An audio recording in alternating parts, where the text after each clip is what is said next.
नमस्कार विद्यार्थियों, online classes में आपका स्वागत है। विद्यार्थियों, हमने गरीबी उन्मूलन की योजनाओं को पिछले वीडियो के माध्यम से पढ़ा। उसी श्रृंखला में एक महत्वपूर्ण योजना जिसके संदर्भ में भारत पूरे विश्व में इस प्रकार की योजना लागू करने वाला पहला देश बना है और ये योजना सबसे महत्वपूर्ण है गरीबी निवारण के लिए। योजना आपकी है मैं नरेगा।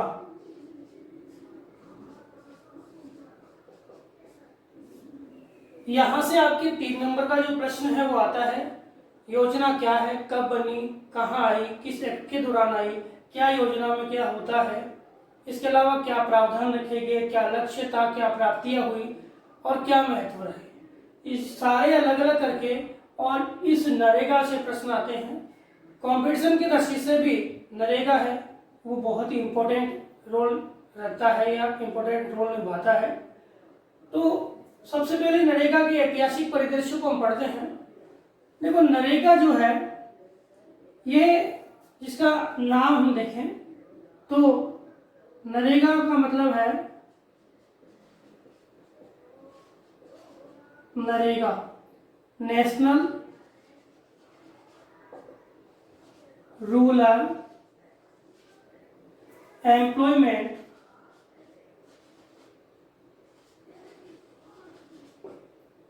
नेशनल रूरल एम्प्लॉयमेंट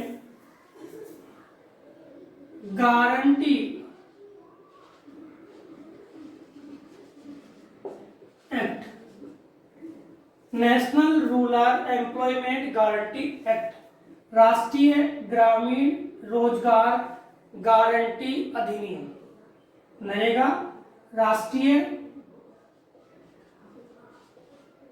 ग्रामीण रोजगार गारंटी अधिनियम। हमने गरीबी उन्मूलन की योजनाएं पढ़ी। हमने पढ़ा काम के बदले अनाज योजना, हमने पढ़ा स्वरोजगार योजना, संपूर्ण ग्रामीण रोजगार योजना।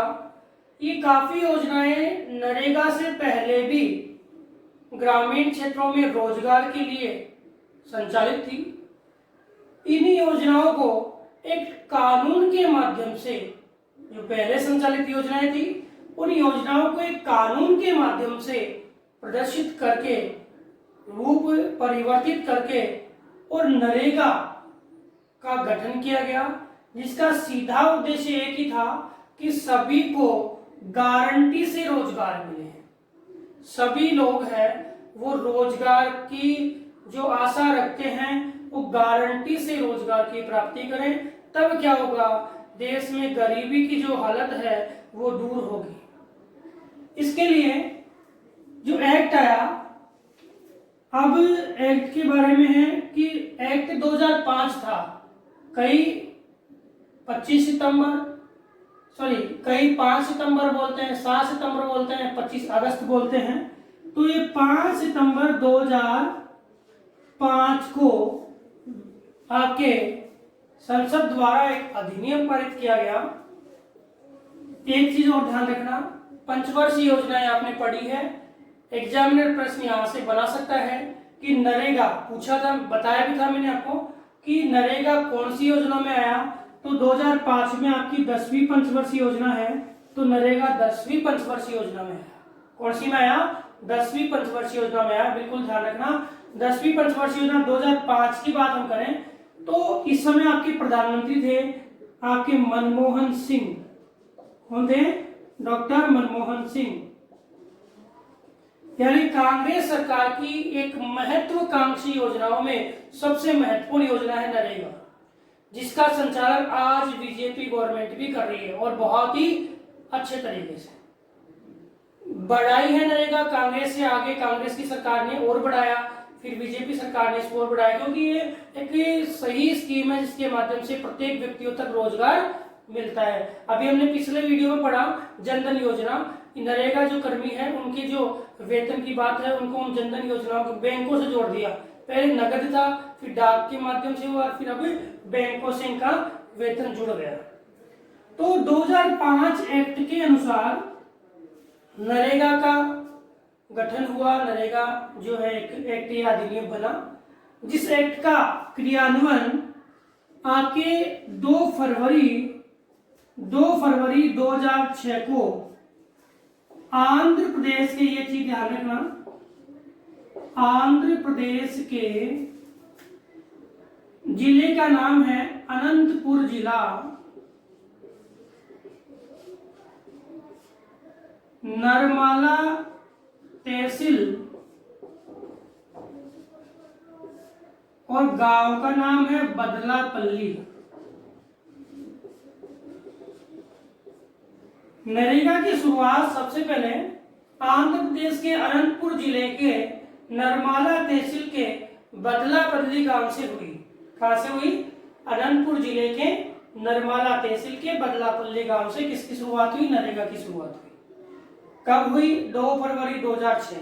अगर आपको पूछे कि नरेगा किस एक्ट के दिन आया, तो नरेगा का एक्ट आप हमेशा 2005 एक्ट ही लिखोगे, ऐसा नहीं है। नरेगा की शुरुआत कब हुई? तो नरेगा की शुरुआत 2 फरवरी 2006 में हुई, लेकिन एक्ट आपका कौन सा था?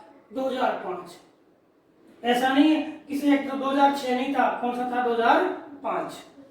इस नरेगा की हम बात करें तो आरंभ में जब नरेगा आया तो 200 जिलों में नरेगा की शुरुआत हुई। कितने जिलों में? 200 जिलों में नरेगा की शुरुआत हुई, जिसमें राजस्थान के भी 6 जिले शामिल हैं। 6 जिले किसके हैं? राजस्थान के। फिर नरेगा की जो संपूर्ण भारत में शुरुआत की बात करें तो 1 अप्रैल 2008 को, 6 में तो लागू हुआ, 1 अप्रैल 2008 को नरेगा भारत के संपूर्ण जिलों में लगभग 644 जिलों में ये लागू किया गया। और गांधी जयंती 2 अक्टूबर 2009 को नरेगा का नाम बदल करके और इसमें MG नरेगा या M नरेगा महात्मा गांधी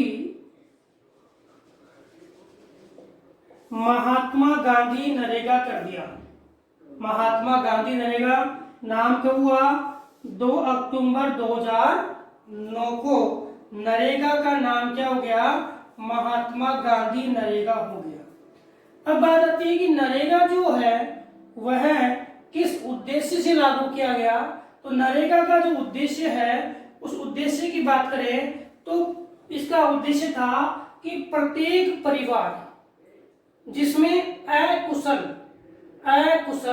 जो वयस्क श्रमिक है, उस अकुशल वयस्क श्रमिक को रोजगार प्रदान करने के लिए नरेगा आया। अकुशल जो श्रमिक है उसको रोजगार प्रदान करने के लिए क्या आया? नरेगा आया। और इस नरेगा में शारीरिक श्रम प्रदान करने का प्रावधान किया गया। शारीरिक श्रम प्रदान करने का प्रावधान किया गया।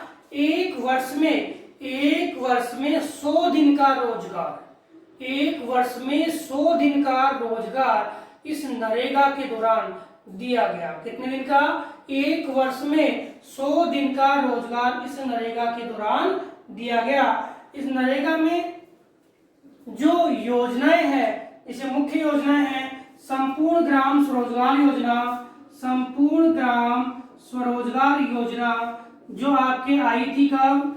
ये आपके 99 में आई थी और इसमें आपके जवाहर रोजगार योजना मिली थी। इसके साथ ही food for work programme, national food for work programme, यानी फूड फॉर वर्क, काम के बदले अनाज योजना, ये कब आई थी? आपके 2004 में आई थी। हमने पढ़ा था काम के बदले अनाज योजना, ये आपके 14 नवंबर 2004 में आई थी। 14 नवंबर 2004 में आई थी। और संपूर्ण ग्राम स्वरोजगार योजना है, ये आपके ये आपके आई थी 2001 में, सितंबर 2001 कन्वर्ट क्या हुआ था SGSY था। इसमें जवाहर ग्राम समृद्धि योजना है, जवाहर ग्राम समृद्धि योजना है, JGSY कन्वर्ट हो गई थी, जो 1999 में बनी थी, और 2001 में, सितंबर 2001 में आपके क्या बना, SGSY बना। नेशनल फूड फॉर ये आया आपके 14 नवंबर 2004 को आया, 14 नवंबर 2004 को आया।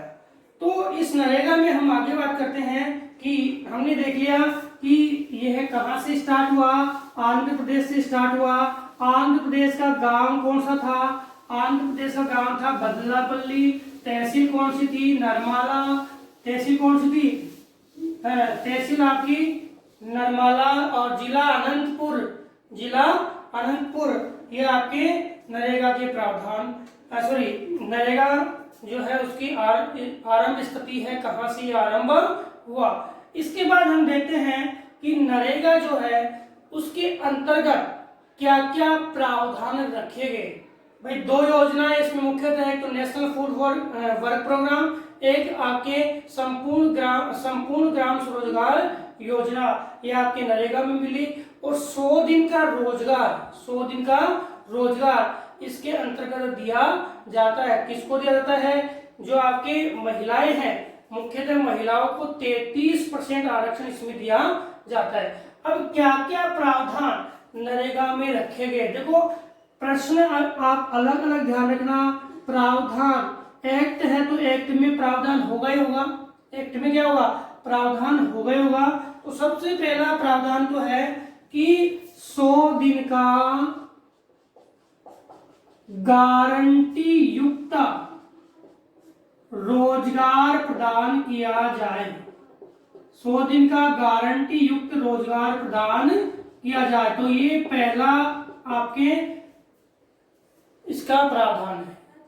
पहला प्रावधान है 100 दिन का गारंटी युक्त रोजगार प्रदान किया जाए।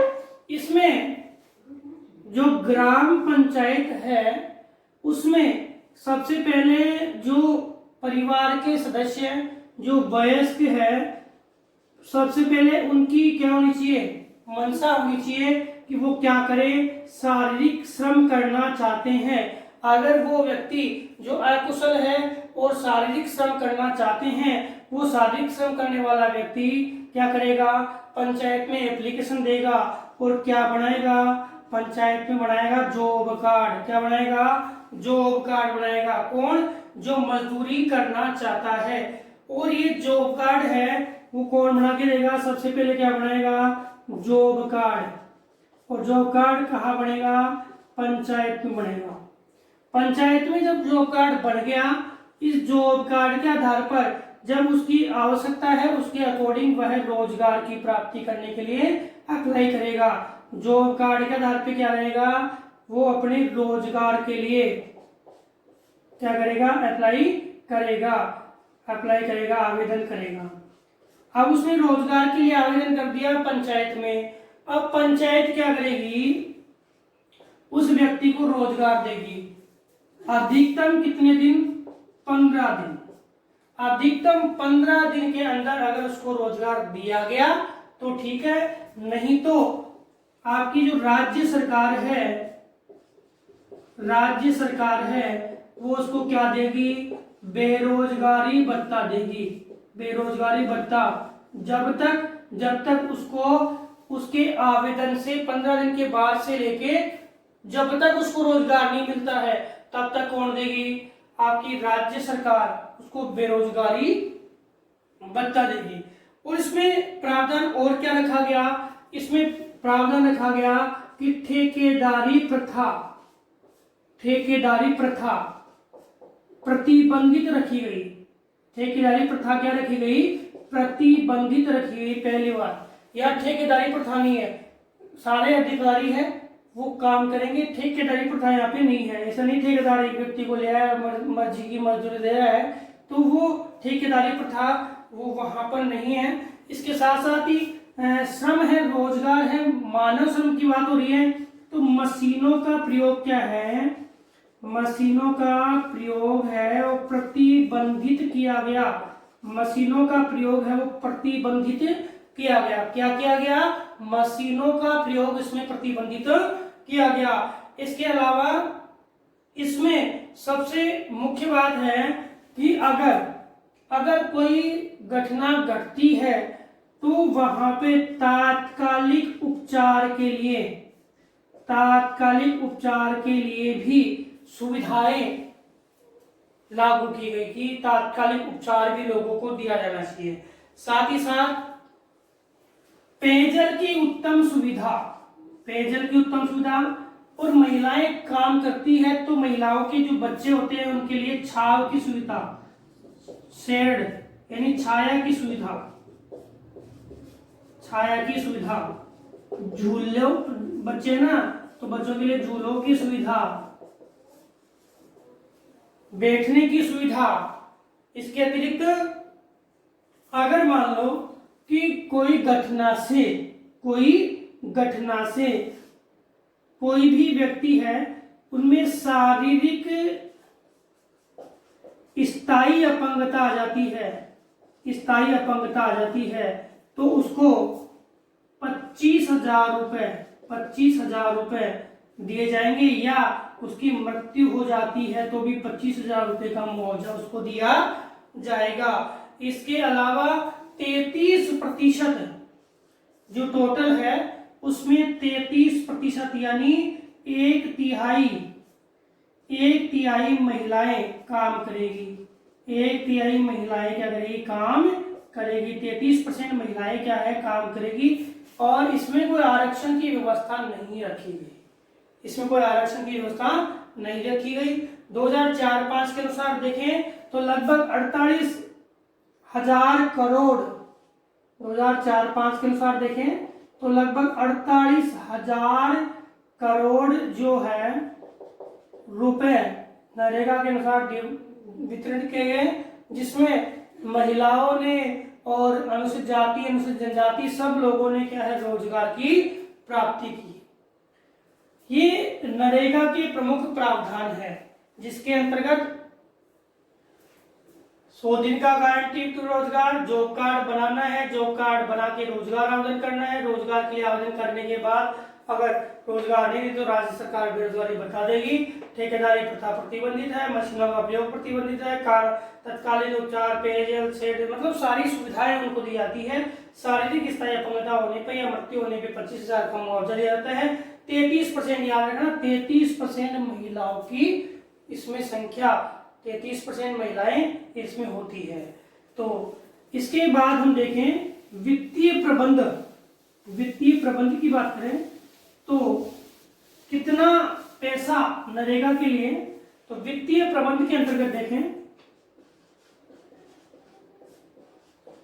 वित्तीय प्रबंध तो केंद्र सरकार नरेगा के जो भी श्रमिक है उनका अकुशल श्रमिकों का जो भी पैसा होता है, जो भी वेतन होता है वो केंद्र सरकार वहन करती है।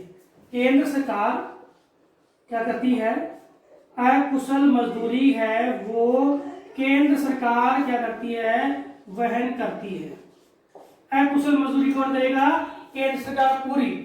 और जो वस्तुएं होती है, सामान होता है, जो सामग्री होती है जिसमें निर्माण की सामग्री है, उस सामग्री की बात हम करें तो सबसे पहले जो सामान है या सामग्री है उसका 3/4 है वो केंद्र सरकार, जो निर्माण सामग्री है उसका 3/4 है वो केंद्र सरकार क्या करती है? वहन करती है। कितना? 3/4 केंद्र सरकार वहन करती है। इसके अलावा जो राज्य सरकार है, राज्य सरकार वो अकुशल मजदूरी है, इसमें अगर रोजगार के दिन 100 है, 100 दिन का रोजगार है, 100 दिन के अलावा अगर जो रोजगार है उसके दौरान 100 दिन में रोजगार के अलावा आपके एक्स्ट्रा अगर रोजगार देती है किसी वर्ग को, किसी व्यक्ति विशेष को, तो राज्य सरकार ही वहन करेगी। कौन वहन करेगी? राज्य सरकार। केंद्र सरकार की मजदूरी जो पहले अकुशल की 182 रुपये थी और अभी कोरोना काल में इसको बढ़ा के 202 रुपये कर दिया। तो ये 202 रुपये मजदूरी कौन देगा? आपका केंद्र सरकार। इसके ज्यादा अगर राज्य सरकार मजदूरी बढ़ाती है तो उसका भी वहन कौन करेगा? राज्य सरकार। निर्माण का 1/4 कौन वहन करेगा? राज्य सरकार। तथा जो हमने पढ़ा था बेरोजगारी भत्ता, बेरोजगारी भत्ता अगर रोजगार नहीं रहती तो कौन देगी? बेरोजगारी भत्ता भी कौन देगा? राज्य सरकार। और जो मजदूरी मिलती है वो किसके आधार पे? ये प्रावधान है, ये कस्टमर जो प्राइस है, कस्टमर प्राइस इंडेक्स है, वो आपके एग्रीकल्चर के आधार पे मजदूरी प्रदान की जाती है। किसके आधार पे? एग्रीकल्चर के आधार पे मजदूरी प्रदान की जाती है। अब इसकी बात हम करें कि वित्तीय प्रावधान हमने पढ़ लिए, केंद्र सरकार कुशल मजदूरी देगा, निर्माण का काम 3/4 100 दिन का रोजगार देगा, और ज्यादा रोजगार अगर देता है आवश्यकता अनुसार तो मजदूरी कौन देगा? राज्य सरकार देगा। और राज्य सरकार जो है 1/4 निर्माण का देगा, बेरोजगार देगा, एक्स्ट्रा जो मजदूरी है वो कौन देगा? राज्य सरकार देगा।